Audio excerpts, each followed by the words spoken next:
Hi everyone, आपका मेरे इस चैनल पे तहे दिल से स्वागत है। आज हम एस्टेट टीजीटी साइंस 2022 के नेक्स्ट 20 क्वेश्चंस करने वाले हैं। तो हम स्टार्ट करते हैं हमारे क्वेश्चन 111 से। When crystals of lead nitrate are heated strongly in a dry test tube. Okay, तो इसको देखते हैं कि ये कहना क्या चाह रहा है। जो हमारा लेड नाइट्रेट होता है PbNO3 की होल ट्वाइस, यहाँ पे जो लेड है वो +2 की फॉर्म में है और नाइट्रेट के पास एक माइनस चार्ज होता है, तो ओवरऑल ये कंपाउंड हमारा बैलेंस होके लेड नाइट्रेट बनाता है। इसके बाद कह रहा है कि इसे ड्राई टेस्ट ट्यूब में क्या किया गया है, स्ट्रांगली हीट किया गया है। तो जब हम इसे हीट करेंगे तो उसके बाद ये फॉर्म करेगा प्रोडक्ट लेड ऑक्साइड, प्लस में नाइट्रोजन डाइऑक्साइड बनाएगा और ऑक्सीजन गैस रिलीज होगी। ये जो नाइट्रोजन गैस है, ये ऑक्सीजन गैस, ये हमारी क्या हो जाएगी, इवोल्व हो जाएगी गैस की फॉर्म में, ये टेस्ट ट्यूब से बाहर निकल जाएगी। और जो हमारा लेड ऑक्साइड होगा वो हमारा येलो कलर का क्या बना लेगा, प्रेसिपिटेट बना लेगा। और ये हमारे क्या हो जाएंगे, उस टेस्ट ट्यूब में रेजिड्यू की फॉर्म में नीचे सेटल डाउन हो जाएंगे। ठीक है, ओके। तो इस हिसाब से हम देखते हैं ऑप्शन क्या बोल रहा है कि ए ब्राउन रेजिड्यू इज लेफ्ट, नहीं। White fumes appears in the tube, नहीं। क्रिस्टल्स इमीडिएटली वेपराइज, नहीं। ए येलो रेजिड्यू इज लेफ्ट, ये बात बिल्कुल सही है। जब लेड नाइट्रेट को हमने हीट किया था तो जो गैसेस थी वो तो हमारी इवोल्व हो गई थी। ठीक है, ओके। जो लेड ऑक्साइड था वो येलो पीपीटी के रूप में नीचे सेटल डाउन हो गया था। तो हमें रेजिड्यू बताना था कि कौन सा है वो रेजिड्यू, हमारा येलो कलर का है। यहाँ पे जो ऑक्सीजन होती है वो कलरलेस होती है और जो नाइट्रोजन गैस होती है वो कैसी होती है, हमारी ब्राउन कलर की होती है। तो ब्राउन फ्यूम्स हमें क्या निकलेंगे जब हम हीट करेंगे लेड नाइट्रेट को, तो ब्राउन फ्यूम्स उसमें से निकलते हुए दिखाई देंगे। और फिर कुछ देर के बाद जो हमारे रेजिड्यू बचेंगे वो हमारे लेड ऑक्साइड के होंगे, जो कि येलो कलर के दिखते हैं। ओके, तो ऑप्शन नंबर यहाँ पे हमारा क्या हो जाएगा, 4th करेक्ट हो जाएगा। अब हम चलते हैं हमारे नेक्स्ट क्वेश्चन की तरफ, which is 112। Which of the following set can be use for the denaturation of ethyl alcohol. यहाँ पे इथाइल अल्कोहल क्या है, सबसे पहले वो देख लेते हैं। CH3CH2OH, ये है हमारा इथाइल अल्कोहल, जिसे हम आईपैक नेम बोले तो इथेनॉल होता है। ओके, जो हम ये पीने के लिए यूज़ होती है अल्कोहल, वही होती है इथेनॉल। ओके, और एक होती है ये अल्कोहल CH3OH, इसका नाम होता है मीथेनॉल। ये भी अल्कोहल है, ये भी अल्कोहल है। ये हमारी पीने में यूज़ होती है, ये पीने में यूज़ नहीं होती। अब बात आती है कि जो हम लैब में इथेनॉल यूज़ करते हैं वो स्टार्टिंग में हम पहले प्योर ही रखते थे, फिर उसके बाद होता है ना कि लैब में बच्चे शैतानी कर देते हैं, तो वो अल्कोहल को सोचते देखते हैं कि भाई इसे चलो टेस्ट करके देखते हैं कैसी लगती है, तो उस हिसाब से वो उसका यूज़ कर लेते थे, तो अल्कोहल बचती ही नहीं थी। तो इसलिए क्या करने लगे, उस अल्कोहल में क्या डालने लगे, कुछ अमाउंट में मिथेनॉल डालने लगे। ठीक है, अब मिथेनॉल के साथ साथ या तो मिथेनॉल डाल देंगे या फिर वो पिरिडीन का यूज़ कर लेते हैं। पिरिडीन कुछ ऐसा दिखता है, नाइट्रोजन के साथ हेट्रो कंपाउंड बनाता है, हेट्रो एरोमेटिक कंपाउंड बनाता है, इस तरह का दिखता है।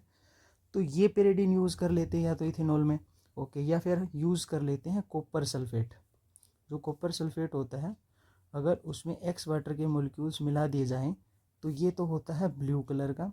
ओके, अगर इसमें से इसको अगर हीट कर दिया जाए स्पैचुला पे लेके या फिर किसी भी बीकर में लेके, तो उसके बाद ये जो कॉपर सल्फेट होता है ये कलरलेस हो जाता है। अगर इसे हीट कर दे तो कॉपर सल्फेट कलरलेस, यानी वाइट कलर के क्रिस्टल बन जाएंगे।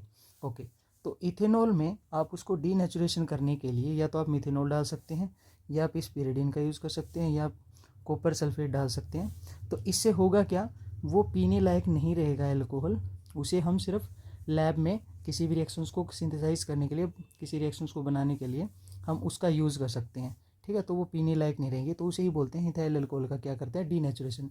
हाँ, एक बात और, जो यहाँ पे मिथेनॉल होती है, ये अगर इसकी अमाउंट कितनी भी हो, अगर इसकी अमाउंट जितनी ज़्यादा बढ़ती जाएगी, तो अगर बाय चांस कोई इसे इनटेक भी कर लेता है तो उसके बाद क्या होगा कि उसकी आंखें है ना धीरे धीरे क्या हो जाएगी, आईसाइट वीक होने लग जाएगी, और एक टाइम ऐसा आएगा वो ब्लर होनी स्टार्ट हो जाएगी।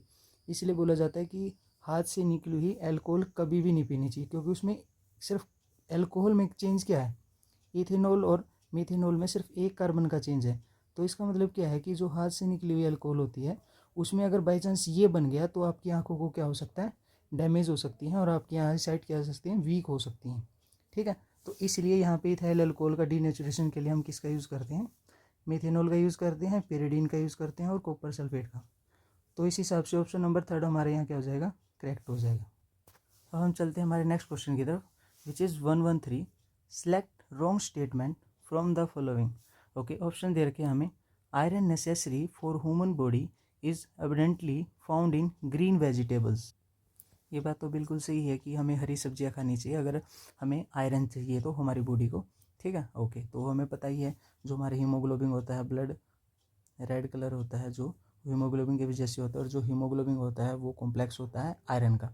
ठीक है, ओके, कोऑर्डिनेशन कॉम्प्लेक्स। ठीक है, उसमें आयरन होता है, तो इसलिए हमें आयरन की इनटेक करना चाहिए, और वो कहाँ से मिलेगा, हमें ग्रीन वेजिटेबल से मिलेगा। Okay, next second option, zinc is one of the essential trace elements required for human body. ये बात सही है, जिंक भी हमें इनटेक करना चाहिए। ठीक है, ओके, तो ये सेकंड भी बात ठीक है। Third, fat and minerals are not the essential nutrients for balance diet of woman. ये बात तो इन्होंने बिल्कुल गलत लिखी। जो हमारे फैट होते हैं और वो मिनरल्स होते हैं, ये दोनों ही हमारी बॉडी के लिए क्या होते हैं, नीडेड होते हैं। जो फैट होता है वो एनर्जी का सोर्स होता है, और जो हमारे मिनरल्स होते हैं वो हमारी बॉडीज़ में किसी भी वाइटल फंक्शन को प्रॉपरली मैनेज करने के लिए यूज़ होते हैं। ठीक है, तो फैट और मिनरल्स दोनों ही ह्यूमंस बॉडी के लिए नेसेसरी हैं, एसेंशियल न्यूट्रिएंट्स हैं। तो यहाँ पे इन्होंने नोट लिखा है, तो इसके हिसाब से ऑप्शन मेरी यही गलत है। तो ऑप्शन नंबर 3 हमारा क्या हो जाएगा, करेक्ट हो जाएगा। फोर्थ ऑप्शन को भी देख लेते हैं, the food that generate energy in the body after complete oxidation are in the form of carbohydrate, fat and proteins. Okay, तो यहाँ पे ये कह रहा है कि जितने भी हमारे कार्बोहाइड्रेट्स होते हैं, फैट्स होती हैं, प्रोटीन्स होती हैं, इनका अगर मैं ऑक्सीडेशन करूँ तो हमारे लिए बॉडी को क्या करेगा, ये सबसे ज़्यादा अमाउंट में एनर्जी जनरेट करके देगा। ये बात बिल्कुल सही है। अगर कार्बोहाइड्रेट की एक फॉर्म बताऊँ, C6H12O6, जिसे हम ग्लूकोज जानते हैं। ठीक है, ये भी क्या है, कार्बोहाइड्रेट्स की फॉर्म है। ओके, तो जब मैं इसमें ऑक्सीजन के साथ रिएक्शन करवाऊँगा तो क्या बनता है, कार्बन डाइऑक्साइड और वाटर बनता है, और लोट्स ऑफ अमाउंट में क्या निकलती है, हीट निकलती है, या कह सकते हैं हम लोट ऑफ अमाउंट में एनर्जी प्रोड्यूस होती है, जिसमें हमारी बॉडी उसको क्या करती है, काम में यूज़ करती है, वर्क के लिए यूज़ करती है। ठीक है, तो यहाँ पे फर्स्ट भी ठीक है, सेकंड भी ठीक है, फोर्थ भी ठीक है। जिंक के लिए आप बोल सकते हो ये हमारी इम्यून सिस्टम के लिए भी रिस्पॉन्सिबल होती है। ठीक है, तो इस हिसाब से हमारे फर्स्ट, सेकंड और फोर्थ ठीक है, जो थर्ड ऑप्शन है वही हमारा गलत है। तो इस हिसाब से थर्ड ऑप्शन हमारे यहाँ पे क्या हो जाएगा, करेक्ट हो जाएगा। और चलते हैं हमारे नेक्स्ट क्वेश्चन की तरफ, which is 114, in which of the following conditions the distance between the molecules of hydrogen gas would increase filled in a container। हमें बताना क्या है कि एक कंटेनर ले रखा है, उसमें हमने बताना है कि जब गैस को हम उसमें फिल करेंगे तो उसके बीच में जो डिस्टेंस होगी वो ज़्यादा कब होगी। ठीक है, ओके, तो हमें 4 ऑप्शन दे रखे हैं, हमें बताना है कि हाइड्रोजन गैस के मोलिक्यूल्स के बीच में डिस्टेंस किस में ज़्यादा होगी। तो फर्स्ट ऑप्शन है some hydrogen gas leaking out the container. अगर एक कंटेनर ले रखा है और उसमें से गैस लीक हो रही है, ठीक है, किसी भी एरिया से कोई भी गैस लीक हो रही है, इस एरिया से मान लो गैस लीक हो रही है। ठीक है, ओके, स्टार्टिंग में इसमें इस गैस में हर जगह पार्टिकल्स फैले हुए थे हाइड्रोजन गैस के। ठीक है, मोलिक्यूल्स फैले हुए थे। ओके, तो जैसे ही गैस लीक होना स्टार्ट हुई, स्टार्टिंग में मान लिया मैंने इसके पास कितने थे, 5 मोल थे, 5 मोल गैस थी इसमें। तो जैसे ही लीकेज स्टार्ट हुई तो अब धीरे धीरे घटने स्टार्ट हो जाएंगे, 4 मोल्स हो जाएंगे। ठीक है, फिर धीरे धीरे 3 मोल्स हो जाएंगे। अब क्या हो रहा है, अब अमाउंट घटती जा रही है हाइड्रोजन गैस की, तो ऑटोमेटिक इस कंटेनर में क्या होगा, ये जो हाइड्रोजन गैस के मॉलिक्यूल्स होंगे इनके बीच में क्या हो जाएगी, डिस्टेंस बढ़नी स्टार्ट हो जाएगी।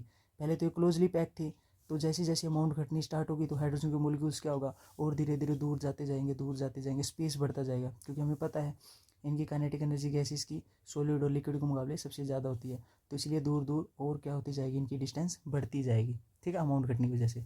तो इसलिए ऑप्शन फर्स्ट तो यहाँ पे हमारा करेक्ट है। ओके, सेकंड ऑप्शन क्या बोल रहा है, increase the volume of the container of the hydrogen gas. इसे ऐसे समझो आप, ये जो मैंने अभी कंटेनर लिया था, अगर मैंने मान लिया कि इसमें 5 मोल गैस है और ये 100 ml या बोल सकते हो आप 100 सेंटीमीटर क्यूब का एक कंटेनर है। ठीक है, अब बोल रहा है कि इसका वॉल्यूम क्या करो, आप इंक्रीज़ करो, उससे डिस्टेंस बढ़ेगी क्या। ओके, तो मैं 100 ml की बजाय अब की बार ले लेता हूँ ये 200 ml का या फिर 200 सेंटीमीटर क्यूब का ये कंटेनर ले लिया। मेरे पास वही थी, 5 मोल गैस थी। ओके, हाइड्रोजन गैस थी। तो अब 5 मोल गैस यहाँ पे अगर जितना कॉम्पैक्ट थी उनके बीच में डिस्टेंस जितनी थी, और जैसे ही मैं उसे इस कंटेनर में शिफ्ट करूँगा उस गैस को, तो ऑटोमेटिक क्या होगा, वो हाइड्रोजन गैस दूर दूर फैल जाएगी, उस पूरे वॉल्यूम को क्या कर लेगी, वो ऑक्यूपाई कर लेगी। अब ऑक्यूपाई कर लेगी तो यहाँ जो उनके बीच में डिस्टेंस थी, जैसे ही मैंने इस कंटेनर में डाला तो उनके बीच में जो डिस्टेंस होगी वो इंक्रीज़ नहीं होगी, तो इंक्रीज़ हो गई। तो इसका मतलब हमें यही तो पूछा था कि किसी के बीच में इंक्रीज़ होगी जब हाइड्रोजन गैस को फिल करेंगे। ओके, तो ये फर्स्ट भी ठीक है हमारा, सेकंड भी ठीक है। अब थर्ड और फोर्थ को देख लेते हैं। Increase pressure on hydrogen gas contain in A close container. जब कंटेनर में हाई प्रेशर डाल के कोई भी गैस हम फिल करते हैं तो क्या होता है, उनके बीच की जो डिस्टेंस होती है वो घट जाती है। तो यहाँ ऑप्शन ये तो गलत हो गया।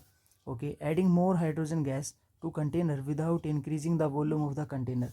स्टार्टिंग में अगर मैंने 100 ml ले रखा था और 5 मोल थी, अभी बोल रहा है कि इसमें और हाइड्रोजन डालो, अब मैं इसमें 6 मोल कर दूंगा, 7 मोल, ऐसे ऐसे कर करके इंक्रीमेंट करता जाऊँ अमाउंट ऑफ गैस का, तो ऑटोमेटिक क्या होगा, उनके बीच की डिस्टेंस क्या होगी मॉलिक्यूल्स के बीच की, वो डिक्रीज़ होना स्टार्ट हो जाएगी।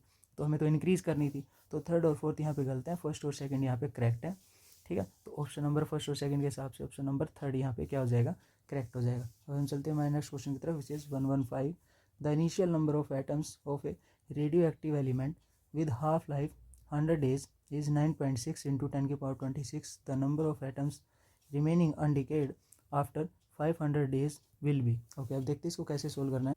ओके, तो इसको सोल्व करने के लिए आपको यहाँ देखना होगा, जो रेडियो एक्टिव एलिमेंट होते हैं ना, या तो रेडियो एक्टिव एलिमेंट हो या रेडियो एक्टिव डीके हो, या आपसे बोला जाए कि कोई 100 साल पुराना पेड़ है, अब उसके बाद अब इस साल में हम देख रहे हैं कि वो कितना डिके हुआ होगा कितना नहीं। तो इस टाइप के लिए यहाँ पे जो रेडियो एक्टिव होती है वो हमारी फॉलो करती हैं फर्स्ट ऑर्डर रिएक्शन को। ठीक है, फर्स्ट ऑर्डर रिएक्शन को। ओके, अब बोल रहा है कि जो इनिशियल नंबर ऑफ एटम्स हैं वो कितने दे रखे हैं हमें, 9.6 इंटू 10 की पावर 26 दे रखे हैं, और हाफ लाइफ कितनी दे रखी है हमें, 100 डेज दे रखी है। ठीक है, ओके, टी हाफ हमें दे रखी है 100 डेज, इनिशियल वैल्यू दे रखी है, एंड नोट की वैल्यू हमें दे रखी है 9.6 इंटू 10 की पावर 0.26। ओके, हमें निकालने हैं कि नंबर ऑफ एटम्स रिमेनिंग अनडिके, कितने नंबर ऑफ एटम्स बचेंगे आफ्टर 500 डेज बाद, 500 दिन बाद कितने एटम्स बचेंगे हमारे। ओके, तो फाइनली टोटल की वैल्यू पूछी है, टोटल टाइम्स कितना दे रखा है हमें, 500 डेज, हमें इसके लिए निकालना है। ओके, हमें क्या निकालना है, नंबर ऑफ एटम्स निकालने हैं, वो भी 500 दिन में। तो टोटल टाइम हो गया, टी हाफ की वैल्यू मिल गई। ओके, तो इस हिसाब से जो फॉर्मूला बन के तैयार होगा वो होगा n equals to n naught half of की पावर n। n यहाँ हमारा है half life.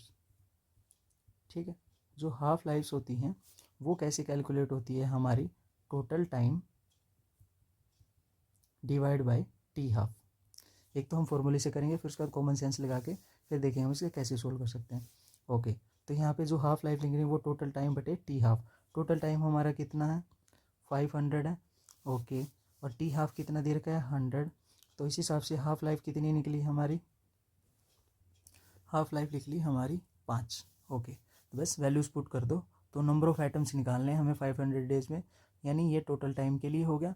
Okay, n t equals to n naught, यहाँ पे नोट का मतलब होता है इनिशियल वैल्यू। तो इनिशियल कितने थे हमारे पास, 9.6 इंटू 10 की पावर 26। ओके, हाफ, ओके, उसकी पावर थी हाफ लाइफ्स एन, और वो वैल्यू हमने निकाली 5। तो ओके, 2 का क्या है पावर 5 टाइम्स है। ओके, तो बस ये 5 टाइम्स सोल्व करो, तो इसका 5 टाइम्स जैसे मैं सोल्व करूँगा तो मेरा कितना होगा, 9.6 इंटू 10 की पावर 26। 2 का 5 टाइम्स होता है हमारा 3 4 5, ये होती है हमारी 32। तो 32 से जैसे मैं इसको डिवाइड करूँगा तो मेरे पास वैल्यू आएगी 0.3 इंटू 10 की पावर 26। इसको रीअरेंज करके मैं वैल्यू कर लूँगा 3 इंटू 10 की पावर 25। तो ऑप्शन नंबर हमारा फोर्थ यहाँ पे क्या हो जाएगा, करेक्ट हो जाएगा। अब हमें कॉमन सेंस लगा के देखना है कि हमें हाफ लाइफ दे रखी है, हाफ लाइफ क्या होती है, T half. Okay, T half क्या होता है, यानी इनिशियल वैल्यू जो हमारे पास क्या है, एन नोट है, तो इनिशियल वैल्यू का हाफ करना है। ओके, अब 100 दिन की बात करके, तो 100 दिन का मतलब यानी इनिशियल वैल्यू का हाफ करना है, यानी 9.6 इंटू 10 की पावर 26 का क्या होगा, हाफ होगा, टी हाफ।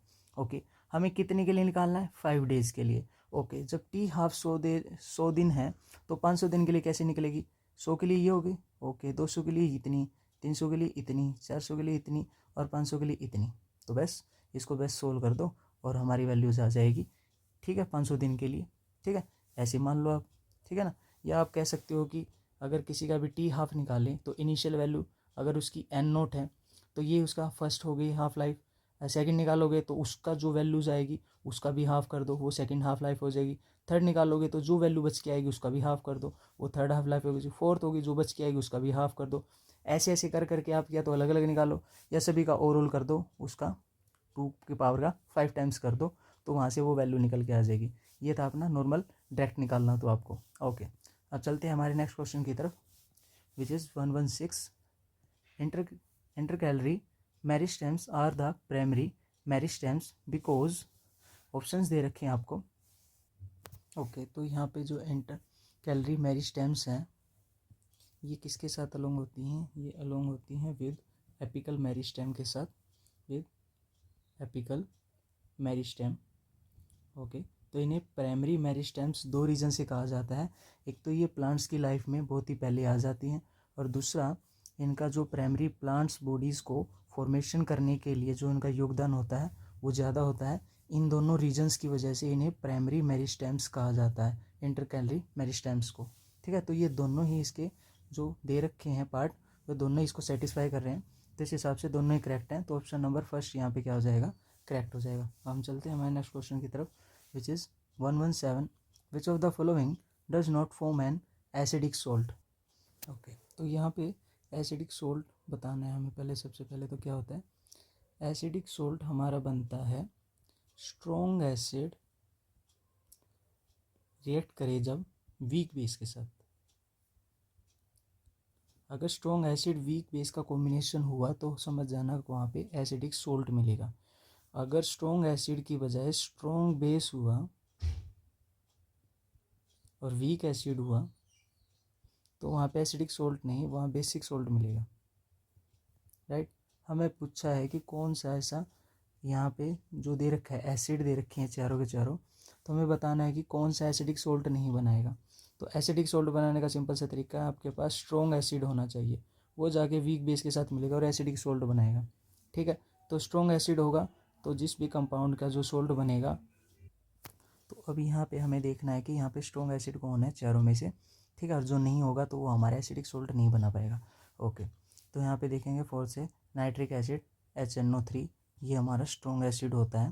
ठीक है, एक स्ट्रॉन्ग एसिड को पहचानने का ये भी तरीका होता है कि स्ट्रॉन्ग एसिड होता है वो ईजिली क्या कर देता है, सोल्यूशन में H+ लूज़ कर देता है, और जो ईजिली H+ लूज़ कर देता है उसके बाद जो उसका कंजुगेट बेस बनता है ना, वो अगर स्टेबल है तो उसके कोरस्पॉन्डिंग जो एसिड होता है वो हमारा स्ट्रॉन्ग होता है। ठीक है, तो बस इतना याद रखो, जो नाइट्रिक एसिड है वो इजीली क्या H+ लूज़ कर देता है, तो इसलिए वो स्ट्रॉन्ग एसिड है।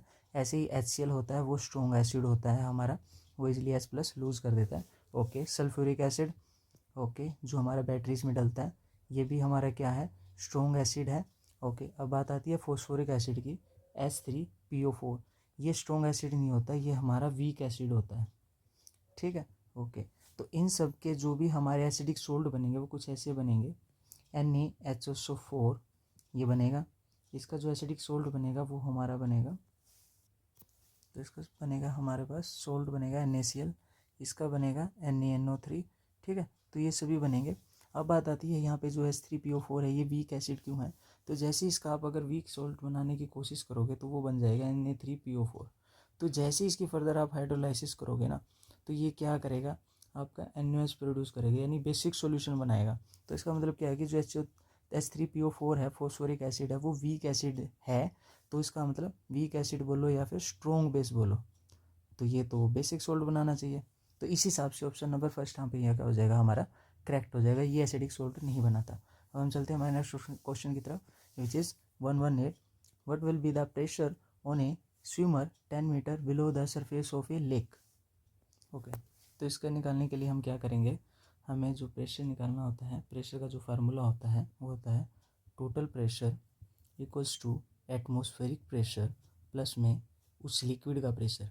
अब लिक्विड यहाँ कुछ भी हो सकता है, आप जिसका भी निकालना चाहो, आप मरकरी ले लो यहाँ पे या फिर पानी ले लो, तो जिसका भी आप लेना चाहोगे तो उसके हिसाब से उसका प्रेशर इंक्लूड हो जाएगा, और उसको हम निकालते हैं ρGH से। यहाँ पे जो डेंसिटी है रो, वो तो आपके लिए अगर लिक्विड आप मरकरी ले रहे हो तो Hg हो जाएगा, तो उसके हिसाब से वैल्यू आएगी।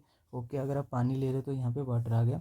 ओके, जी होगी आपकी ग्रेविटी ड्यू टू, यानी आपकी एक्सेलरेशन। ठीक है, ड्यू टू ग्रेविटी। एच उसकी हाइट, ठीक है, ओके। अगर आप लिम जो कॉलम ले रखी है आपने उसमें या तो आप उसकी हाइट देखेंगे, अगर आप अंडर द बिलो वाटर में जा रहे हो, ठीक है, डेप्थ में जा रहे हो तो उसकी आप क्या देखोगे, डेप्थ देखोगे, ठीक है, ओके। मेनली उसकी क्या देखनी है, हाइट और डेप्थ देखनी है आपको, ओके। तो इस हिसाब से आप पी लिक्विड की बजाय आप क्या पुट कर सकते हो, रो जी एच पुट कर सकते हो।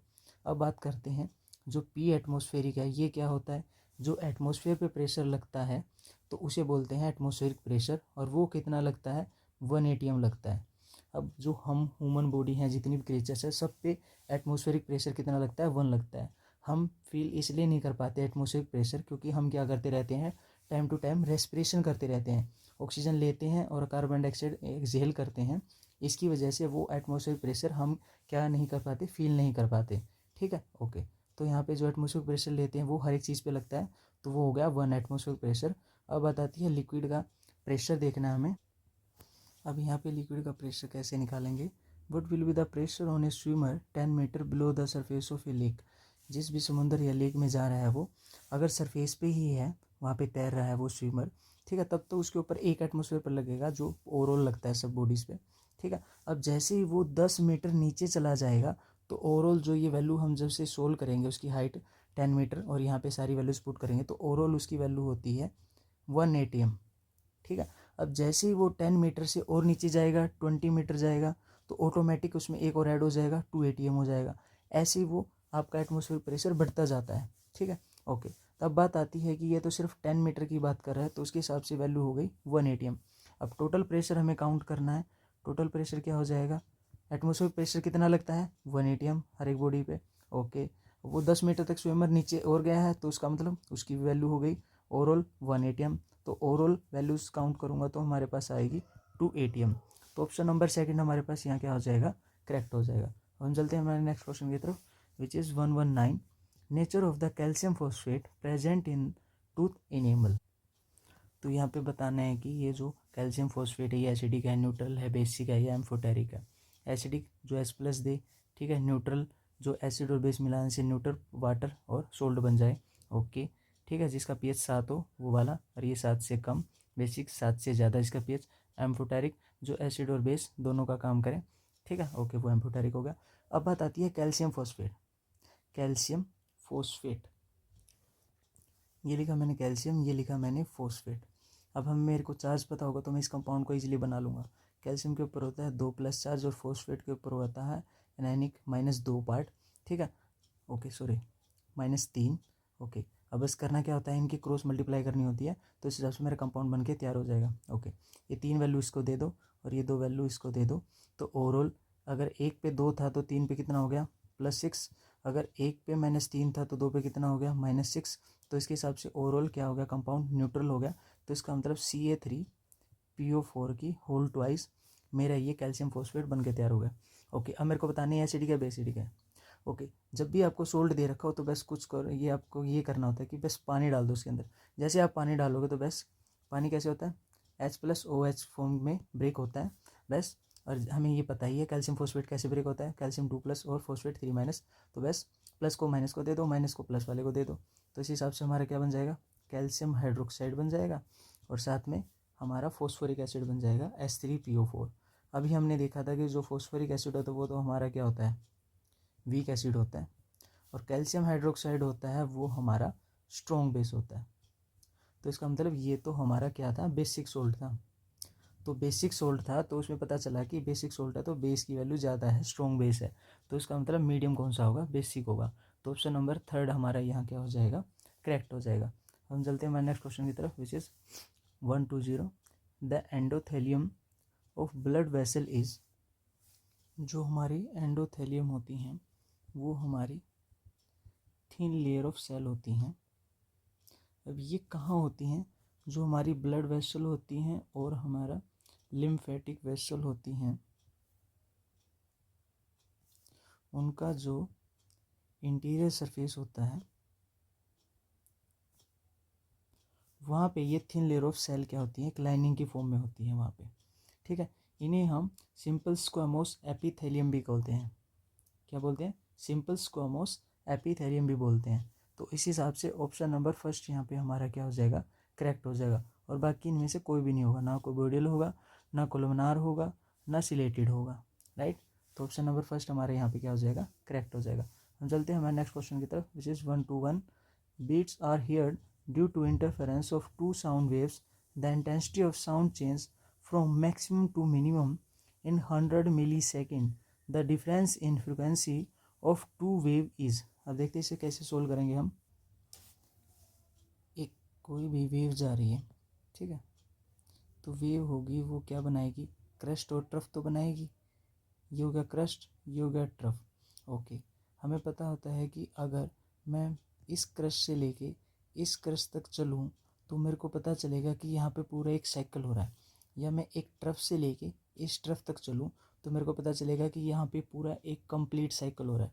एक कंप्लीट साइकिल का मतलब 360 डिग्री, ठीक है। या बोल सकते हो कि एक पूरे इस साइकिल को पूरा करने में, ठीक है, वो हो गया हमारा 360, ठीक है। तो इस हिसाब से एक क्रस्ट टू क्रस्ट या फिर ट्रफ टू ट्रफ एक कंप्लीट साइकिल होता है। ओके, इन्होंने बोला कि जो इंटेंसिटी है साउंड की चेंज हो रही है मैक्सिमम टू मिनिमम, यानी ये मान लिया क्रस्ट का मैक्सिमम और यहाँ पे हो गया इसका ये मिनिमम, ठीक है। तो यहाँ तक ये जो वेव चलेगी ये तो हाफ हुई, तो इसका मतलब जो बीट की वैल्यू है वो हमें कितनी दे रखी है, 100 मिली सेकेंड दे रखी है। 100 मिली सेकेंड ये हमें दे रखी है, और ये कौन सी है, हमारी हाफ बीट है। कंप्लीट तो हमें पता चला मैक्सिमम टू मैक्सिमम होती है, ये भी हमारे पास मैक्सिमम होगी, ये भी मैक्सिमम होगी, क्रस्ट टू क्रस्ट तो, ठीक है। और हमें दे कौन सी रखी है, मैक्सिमम टू मिनिमम दे रखी है, इसका मतलब हाफ बीट दे रखी है। और हाफ बीट कैसे निकलती है, टोटल बीट का हाफ, टोटल बीट का हाफ करें तभी निकलेगी हाफ बीट। तो अगर टोटल बीट को मैं 2 से डिवाइड कर दूं तो मेरी हाफ बीट निकल जाएगी। तो इसका मतलब मेरे को तो हाफ बीट 100 मिली सेकेंड दे रखी है। ओके, तो मेरे को तो क्या चाहिए, टोटल बीट चाहिए। तो टोटल बीट कैसे निकलेगी, बस 2 से मल्टीप्लाई कर दो, 2 इंटू, पहले 100 मिली सेकेंड को हम कन्वर्ट कर लेते हैं सेकेंड में।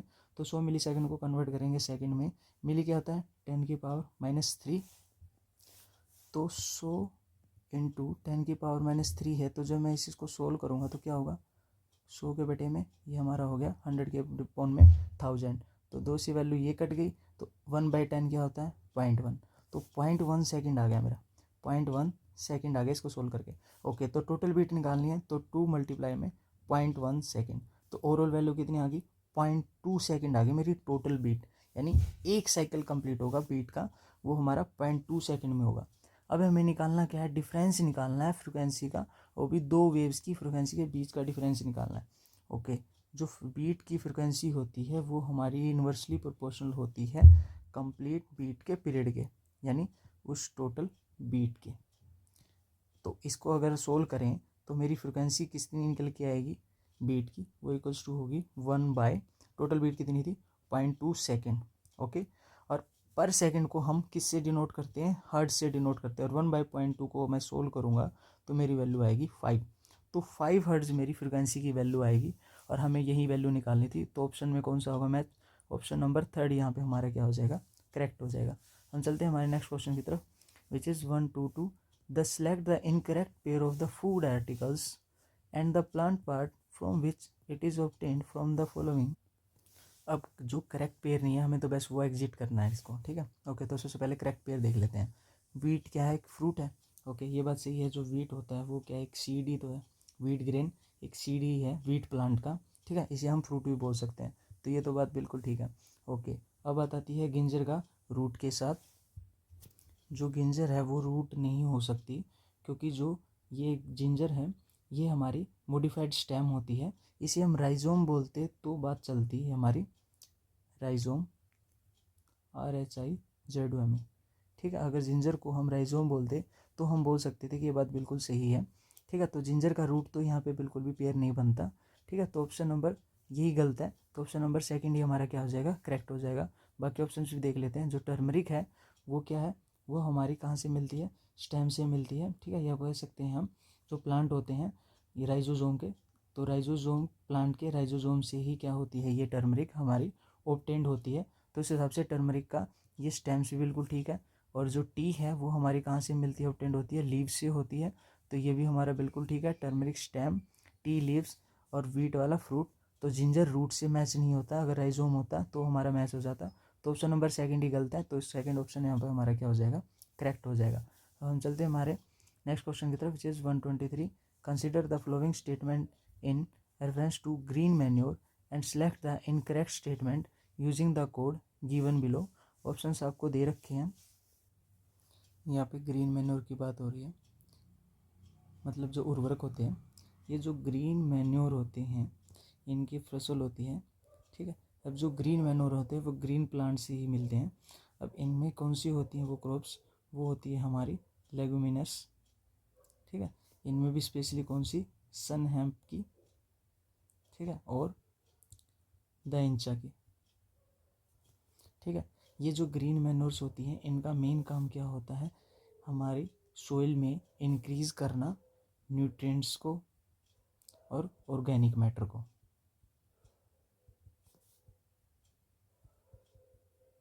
न्यूट्रिएंट्स और ऑर्गेनिक मैटर को, और मेनली इंक्रीमेंट कर देता है किसका, नाइट्रोजन का, जो सोइल के लिए बेनिफिशियल होता है, ठीक है। उसको क्या बनाने के लिए, उर्वरक बनाने के लिए उस मिट्टी को, ठीक है। तो वहाँ पे नाइट्रोजन की क्या कर देता है, अमाउंट को इंक्रीज कर देता है जितनी वहाँ पे चाहिए होती है, ना कि फॉस्फोरस की अमाउंट को, ओनली नाइट्रोजन की, ठीक है। ओके, अब हमें क्या बताना है, इनकरेक्ट स्टेटमेंट बतानी है। Green manure is rich in organic matter and nutrients, ये बात बिल्कुल सही है।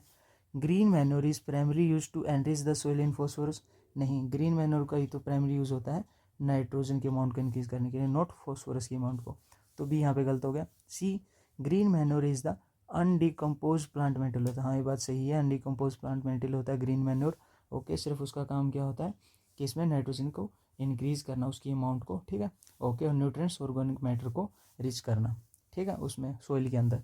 तो इस हिसाब से ऑप्शन ए भी सही है, सी भी सही है। हमें पूछा था इनकरेक्ट, तो इनकरेक्ट में बी आता है, तो इस हिसाब से बी ऑप्शन नंबर हमारा ये क्या हो जाएगा, करेक्ट होगा। तो ऑप्शन देख लेते हैं हमारा ओनली बी, तो ऑप्शन नंबर 4 हमारा क्या हो गया, करेक्ट हो गया। हम चलते हैं हमारे नेक्स्ट क्वेश्चन की तरफ, which is 124। Which of the following are also consider to be the states of matter. हमारी जो मैटर की स्टेट होती है वो हमें पढ़ाई जाती हैं, सॉलिड, लिक्विड और गैस। इसके अलावा दो स्टेट्स और होती हैं, सबसे कोल्डेस्ट स्टेट होती है हमारी बोस आइंस्टीन कंडेंसेशन, और सबसे हॉटेस्ट स्टेट होती है हमारी प्लाज्मा, ठीक है। बोस आइंस्टीन कोल्डेस्ट स्टेट होती है, तो यहाँ पे आ जाते हैं हमारे सुपर कंडक्टर्स, जिसमें जो रेजिस्टेंस होती है वो बिल्कुल ही क्या होती है, जीरो होती है, सुपर कंडक्टर्स हो गए, ओके। प्लाज्मा हमारी होती है आयंस और इलेक्ट्रॉन्स का मिक्सचर, ठीक है। ये आपको देखने के मिलेगी सन के पास, वहाँ पे जो गैसेज होती है वहाँ पे, या फिर आप बोल सकते हो कि ये आप कहाँ देख सकते हो प्लाज्मा वाली स्टेट, जो हमारी ये बल्ब होते हैं ना, बल्ब, इनके अंदर जो गैस फिल की जाती है, तो उस टाइम पे स्टेट वो जो प्रोड्यूस होती है वो प्लाज्मा ही होती है, ठीक है। ये आप बोल सकते हो cathode ray experiment, cathode ray experiment जब हम करते हैं तो वहाँ पे स्टेट प्रोड्यूस होती है प्लाज्मा वाली एक्सपेरिमेंट, राइट। तो हमें ऑप्शन देखने हैं कौन सी स्टेट मैच कर रही है, प्लाज्मा नहीं, तो हमें देखना है, हमें पूछा क्या है, स्टेट ऑफ मैटर बतानी है, तो प्लाज्मा तो होती है, प्लेटलेट्स नहीं होती, ये तो ब्लड का ही कंपोनेंट होता है जिसका काम होता है ब्लड क्लोटिंग के लिए यूज़ होता है, अगर प्लेटलेट्स इंक्रीज है तो कम है तो फिर ब्लड क्लोट नहीं होगा, ठीक है, ये तो स्टेट ऑफ मैटर नहीं है। बोस आइंस्टीन कंडेंसेशन, हाँ ये है, ओके। ये BHC लिखा हुआ है, बेंजीन हेक्साक्लोराइड, बेंजीन हेक्साक्लोराइड लिखा हुआ है, ये हो गया बेंजीन हेक्सोक्लोराइड, ठीक है। तो ये तो हो नहीं सकता, ये तो एक कंपाउंड ही है, ठीक है। हमें तो स्टेट ऑफ मैटर पूछी थी, तो option number third, option number first, अब देखना है किस में मैच कर रहे हैं, first and third, option number third हमारा क्या हो जाएगा, यहाँ पे करेक्ट हो जाएगा। हम चलते हैं हमारे नेक्स्ट क्वेश्चन की तरफ, which is 125। Cell that maintain marrow cells are cell, ये जो हमारी मैरो सेल्स होती हैं ये हमारी कौन सी होती है, बोन मैरो होती हैं, और ये कैसी होती हैं, ये हमारी स्पंजी टेक्सचर की होती हैं, ठीक है। और ये कहाँ होती हैं, जो लॉन्ग बोन्स होती हैं उनकी कैविटी के अंदर क्या मिलती हैं, ये बोन मैरो प्रेजेंट होती हैं, ठीक है। तो इन्हें हम ओस्टियोसाइट्स भी बोलते हैं, जिनका काम होता है बोन मैट्रिक्स को क्या करना, मेंटेन करके रखना। अब जो हमारी कॉन्ड्रोसाइट्स होती हैं ये हमारी पाई जाती हैं कार्टिलेज सेल में, ठीक है। और जो हमारी ओस्टियोक्लास्ट होती हैं इनका काम होता है बोन मैट्रिक्स को ब्रेक डाउन करने में, ब्रेकडाउन में, ठीक है। तो ऑप्शन नंबर फर्स्ट हमारा यहाँ पे क्या हो जाएगा, करेक्ट हो जाएगा। हम चलते हैं हमारे नेक्स्ट क्वेश्चन की तरफ, which is 126। A plant with genotype, ये कैपिटल डब्लू और ये capital X small x, capital Y small y, capital Z है 2 बार, ओके। ये क्या है, सेल्फ पोलिनेटेड है।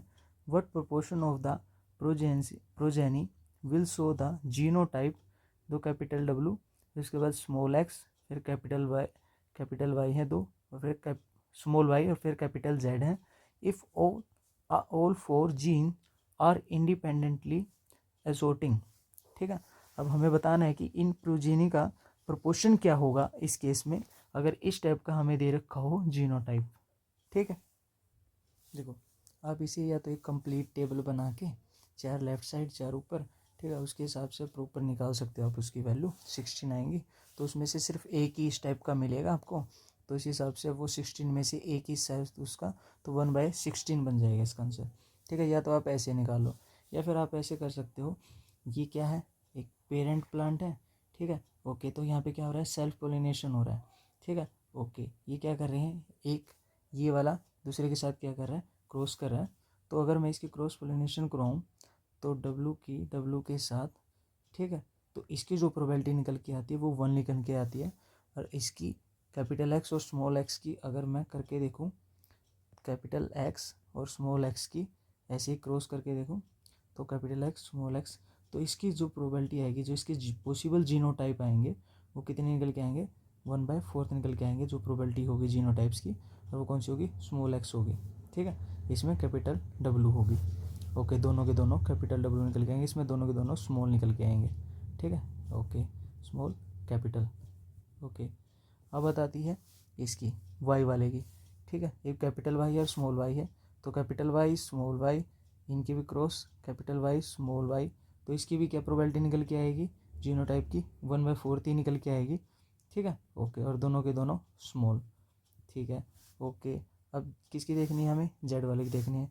दोनों कैपिटल जेड हैं तो उनकी क्रॉस करेंगे तो को दोनों के कैपिटल जेड से, तो उसकी प्रोबेबिलिटी क्या निकल गई, ओवरऑल 1, क्योंकि दोनों की जेड कैपिटल होंगे, ठीक है, ओके। तो ओवरऑल वैल्यू मैं कह सकता हूँ इस टाइप की, अगर मैं देखूँ capital W small x small y capital Z, ठीक है, इसी टाइप का बन गया ना ये, capital small small capital, capital small small capital, ठीक है।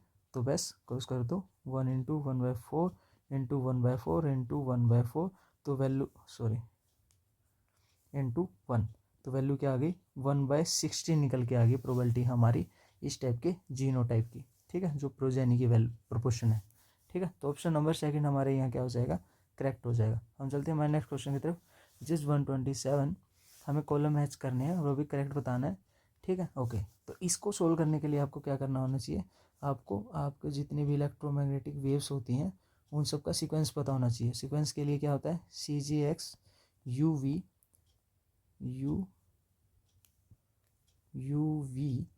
IMR, ठीक है। C से होती है हमारी कॉस्मिक, G से होती है गामा, X से होता है एक्सरे, U से अल्ट्रावायलेट, ठीक है, ओके। V से होगी हमारी विजिबल, I से हमारी इंफ्रारेड, M से होगी हमारी माइक्रोवेव, ओके। R से होगी हमारी रेडियो वेव, ठीक है, ओके। अगर हम लेफ़्ट टू राइट जाते हैं तो हमारी वेवलेंथ होती है इंक्रीज़, अगर राइट टू लेफ़्ट आते हैं तो हमारी वेवलेंथ हो जाती है डिक्रीज़, या बोल सकते हैं हमारी एनर्जी हो जाती है इंक्रीज़, ठीक है। तो बस हमें जो इन सारी क्या दे रखी थी, जितनी भी वेव्स थी हमारी, ठीक है, इलेक्ट्रोमैग्नेटिक वेव्स, उनके राइट साइड में क्या दे रखी है, वेवलेंथ की फॉर्म में दे रखी है, ये स्ट्रॉन्ग एमस्ट्रॉन्ग, ठीक है, 1 एमस्ट्रॉन्ग 10⁻10 मीटर होते हैं, ठीक है। तो एमस्ट्रॉन्ग सारी वेवलेंथ में दे रखी है, तो बस कनेक्शन मैच कर लो, तो वेवलेंथ जिसकी ज़्यादा उसके हिसाब से वैल्यू देख लो। एक्सरे दे रखी है, ये रही एक्सरे, ठीक है। विजिबल कहाँ है, यहाँ। अल्ट्रावायलेट कहाँ है, ये रही, ठीक है। इंफ्रारेड कहाँ है, ये रही। तो बस इसके हिसाब से मैच कर लो। तो ऑप्शन हम देख लेते हैं, एक्सरे की सबसे कम, ठीक है, फिर अल्ट्रावायलेट की उससे कम, विजिबल की उससे ज़्यादा, और उसके बाद आई की सबसे ज़्यादा। तो इसी हिसाब से हमें मैच करना है। तो ऑप्शन नंबर फर्स्ट हमारा क्या हो जाएगा, सबसे ज़्यादा करेक्ट हो जाएगा। एक्स का यहाँ पे हो गया, विजिबल का हमारा कहाँ हो जाएगा, यहाँ हो जाएगा, अल्ट्रावायलेट का यहाँ पे हो जाएगा इसके पास, ठीक है, और इंफ्रारेड का यहाँ पे डी के साथ हो जाएगा। तो ऑप्शन नंबर फर्स्ट हमारा क्या हो जाएगा, करेक्ट हो जाएगा। हम चलते हैं हमारे नेक्स्ट क्वेश्चन की तरफ, which is 128। The earth part responsible for causing earthquake is. जो हमारा अर्थक्वेक होता है वो किसके रिस्पॉन्सिबल होता है, जो बड़ी बड़ी चट्टानें होती है ना, ह्यूज रॉक, ठीक है, अर्थ सरफेस के नीचे, ठीक है, उनके हिलने से अर्थक्वेक आता है, या फिर आप बोल सकते हो जो अर्थ प्लेट होती हैं उनकी मूवमेंट से भी होता है। अर्थ प्लेट होती हैं उनकी मूवमेंट से भी अर्थक्वेक आता है, ठीक है, ओके। अब बात आती है कौन सा रिस्पॉन्सिबल होगा इसके लिए, क्रस्ट ऑफ अर्थ होगा, या फिर मेंटल ऑफ अर्थ होगा, या फिर इनर कोर ऑफ अर्थ होगा, या फिर आउटर कोर ऑफ अर्थ होगा, ओके। अब यहाँ पे ऑप्शन नंबर तो वैसे फर्स्ट ही होना चाहिए था, पर यहाँ पे इन्होंने दोनों करेक्ट कर रखे हैं, फर्स्ट और सेकंड, क्रस्ट ऑफ अर्थ और मेंटल ऑफ अर्थ। जो क्रस्ट ऑफ अर्थ होती है वो सबसे थिनेस्ट लेयर होती है, जो सबसे अपर मोस्ट लेयर होती है, फिर उसके बाद आती है उसके नीचे वाली मेंटल लेयर। तो इन दोनों को ही क्या बताया गया, रिस्पॉन्सिबल बताया गया है अर्थक्वेक के लिए, ठीक है। अब चलते हैं हमारे नेक्स्ट क्वेश्चन की तरफ, विच इज़ 129। यहाँ पे असर्शन दे रखे है और उसका रीजन दे रखा है, आपको बताना है कि क्या दोनों ठीक है या दोनों गलत है, या फिर एक ठीक है एक गलत है, उसके हिसाब से, ओके। तो सबसे पहले असर्शन को हम देख लेते हैं, जितने स्पीसीज हैं are static units in classification, okay. उसके बाद रीजन दे रखा है, जो स्पीसीज होती हैं do not change with time. अब यहाँ पे असर्शन की बात कर लेते हैं, इन्होंने बोला है कि जो स्पीसीज होती है क्या वो स्टैटिक यूनिट्स होती हैं, नहीं, जो स्पीसीज होती हैं वो स्टैटिक्स नहीं होती, वो चेंज होती रहती हैं over the time, change over the time. और वो कैसे होंगी, थ्रू या तो इवोल्यूशन होगा, ठीक है, उन स्पीसीज में, या फिर क्या होगा, जेनेटिक म्यूटेशन होगा, ठीक है, जेनेटिक्स ड्रिफ्ट होंगी, म्यूटेशन होगा, ठीक है, या फिर इवोल्यूशन होगा टाइम के अनुसार, तो वो स्टैटिक तो नहीं रहेंगे, ओके। तो ऑप्शन ए ये जो असर्शन है ये तो गलत है। अब रीजन देख लेते हैं, जो स्पीसीज होती है do not change with time, अभी तो मैंने बताया कि जो स्पीसीज होती है वो टाइम्स के अनुसार चेंज होती है, जियोलॉजिकली और इवोल्यूशनरी, ठीक है, टाइम स्केल्स पे ये चेंज होती रहती हैं, तो आर भी यहाँ पे गलत है। तो ऑप्शन नंबर कौन सा ऐसा होगा, ऑप्शन नंबर 4 यहाँ पे हमारा करेक्ट हो जाएगा, ए और आर दोनों ही क्या हैं, गलत है। हम चलते हैं हमारे क्वेश्चन नंबर 130 पे, which of the following living cell have perforation on their cell walls. अब जो लिविंग सेल्स होती हैं उनका काम होता है कि जो सेल वॉल है वहाँ पे परफोरेशन का काम करना, मतलब जितने भी मेटेरियल्स हैं उन सभी को वहाँ से उनको अलाउ करता है उनको जाने के लिए वहाँ से, ठीक है, उन वॉल्स पे से, ठीक है, वो परफोरेशन का काम करती है लिविंग सेल्स। अब बात आती है लिविंग सेल है कौन सी, यहाँ पे जो सीव सेल है ये हमारी लिविंग सेल का काम करती है, तो ऑप्शन नंबर 4 हमारा यहाँ क्या हो जाएगा, करेक्ट हो जाएगा। इसके अलावा जो बास्ट सेल है, वेसल्स है, रेट्रैगाइड्स है, ये सारी की सारी ये जितनी भी सेल्स है ये हमारी डेड हो जाती हैं एट फंक्शनल मैच्योरिटी पे, फंक्शनल मैच्योरिटी पे, ठीक है। तो ये कोई भी परफोरेशन का काम नहीं करती, ठीक है। तो ऑप्शन नंबर 4 यहाँ पे करेक्ट हो जाता है। Thank you.